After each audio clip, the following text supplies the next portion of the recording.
High, আমি সুনন্দা। আশা করছি তোমরা সবাই ভালো আছো। আর এই দিন ছিল শুক্রবার, 16ই জানুয়ারি। তো এই দিন ছিল আমাদের কলেজের রেজাল্ট আনার দিন। বিএ পাশ করার পরে 3 বছর পরে আমাদের রেজাল্ট দেওয়ার জন্য আজকে ডেট দিয়েছিল। তো আমি ভ্যানে করে চলে গেলাম কলেজে। কলেজে ঢুকেই তো নতুন করে স্মৃতি রোমন্থন। তারপরেই আস্তে আস্তে হাঁটতে হাঁটতে চলে গেলাম যেখানে বান্ধবীরা ছিল। তো এই হলো উদিতা। প্রথমে উদিতার সাথে দেখা করলাম। উদিতা ওখানে কারোর ছবি টবি হয়তো তুলে দিচ্ছিল। আর এই হচ্ছে চারিদিকে আমাদের কলেজের পরিবেশ। আর বহুদিন পরে যেহেতু দেখা হয়েছে। আর এই হচ্ছে আমার আরেক বান্ধবী লীনা। তো ও অ্যাকচুয়ালি ওখানে কিছু বলছিল হয়তো।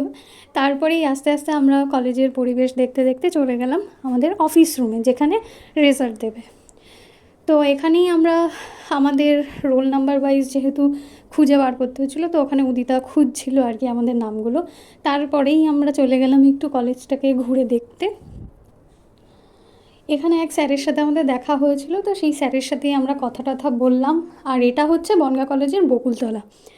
যারা বনগাঁ কলেজে পড়ো তারা তো সবাই জানোই যে বকুলতলাটা কতটা ফেমাস। তারপরে এখানে আমরা সবাই কিছু কথা বলছিলাম হয়তো।